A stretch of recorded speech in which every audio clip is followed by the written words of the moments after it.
56, Vic Rodriguez! Meron ng isang tao na gusto ko sa Senado, talagang totoo yan galing sa puso ko kasi kilala ko at mahusay, magaling, guwapo, isa lang ang asawa, wala nang iba. Si Vic Rodriguez.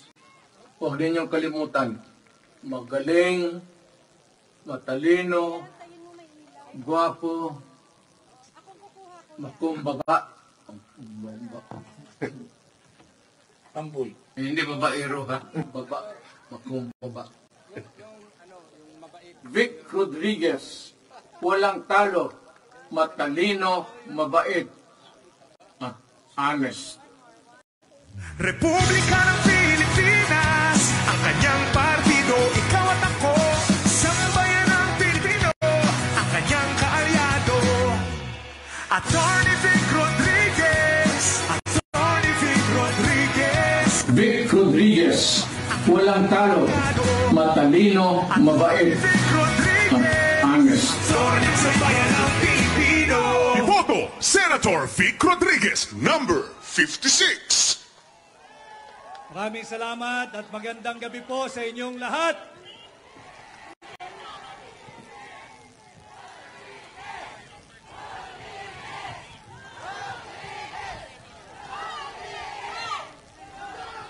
Nais ko munang pasalamatan si Tatay Digong sa kanyang napakagandang endorsement sa inyong lingkod.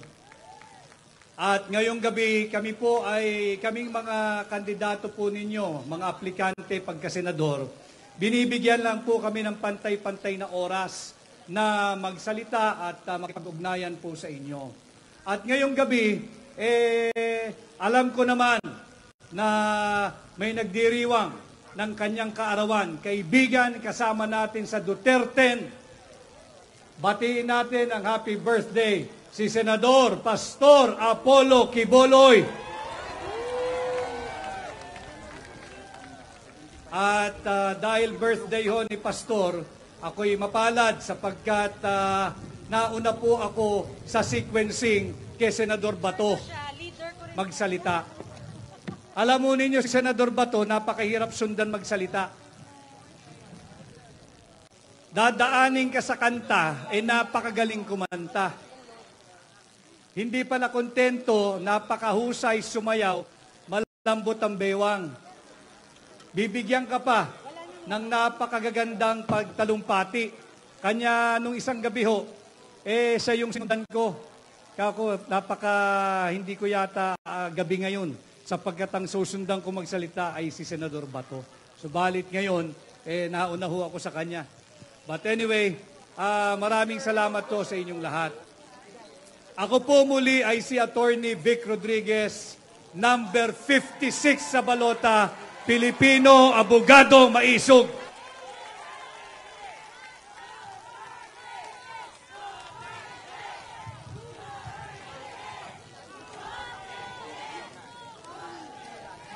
Alam mo ninyo, malapit na ang May 12, 2025. Malapit na ang halalan. Malapit na ang pagpili ninyo ng mga bagong senador na magkakatawan sa inyo sa Senado. At sana ho ay maintindihan nating lahat, maunawaan natin lahat what is at stake for you, for me, for your family, for our country, and for the Filipino people this midterm election. Ang ating pong bansa ay lugmok na sa utang. Ang administrasyon ni Bongbong Marcos, wala pang 3 taon, 4.1 trillion pesos na ang utang.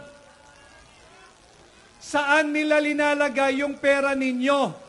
Pera nyo yan. Linalagay nila sa ayuda, tama po kayo. Linalagay nila sa AKAP, linalagay nila sa AIX.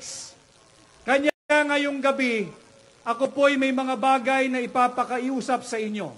Unang-una, pag may nagbigay po ng AKAP at AIX o anumang ayuda, pakiusap ko, kunin po ninyo. Pakiusap ko, kunin ninyo yung AKAP, yung AIX o kung anong ayuda. Sapagkat yan ay pera ninyo. At sa pagkuha ninyo ng pera ninyo, huwag kayong tatanaw ng utang na loob dyan sa mga tiwaling politiko. Huwag kayong tatanaw ng utang na loob, hindi dahil katulad nila tayo, mga ingrato. Hindi ho. Hindi kayo dapat tumanaw ng utang na loob sapagkat matatalino na ang mga Pilipino. Alam nila na pera nila yan at ayaw na nating magpabudol muli sa Marcos administration. Pangalawang ipakikiusap ko sa inyo, tulungan po ninyo ang Duterte. Vote straight Duterte.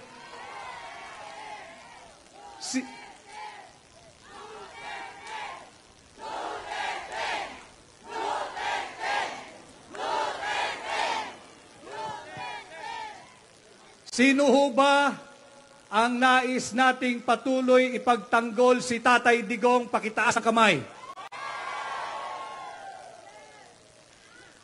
Sino rin ho rito ang nais naming ipagtanggol patuloy si Vice President Inday Sara Duterte? Pakitaas ang kamay. Malinaw, nagkakaintindihan tayo ngayong gabi.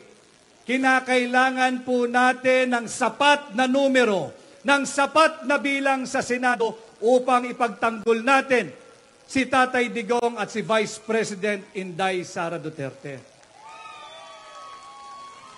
At higit sa lahat, kinakailangan po namin kayong ipagtanggol sapagkat nanganganib ang ating demokrasya sa ilalim ng Marcos administration. Huwag ninyong kalilimutan sa May 11, 2 buwan na, magdadalawang buwan na, simula ng pinagkait nila kay Tatay Digong ang kanyang karapatang pantao. May 11, huwag niyong kalilimutan. Bago mag-May 12, alalahanin ninyo si Tatay Digong. Alalahanin ninyo kung paano siya pinagkanulo ng Marcos administration sa kamay ng mga banyaga. Huwag ninyong kalilimutan. Nang sa ganon, pagtungo po ninyo sa mga presinto ninyo ng susunod na araw, May 12. Sariwa sa inyong isipan, sa inyong puso, sa inyong damdamin, sa inyong diwa, kung paano nila sinalbahe at ipinagkanulo ang kapwa natin Pilipino na ang pangalan ay Rodrigo sa kamay ng mga naglalaway na banyaga dyan sa ICC.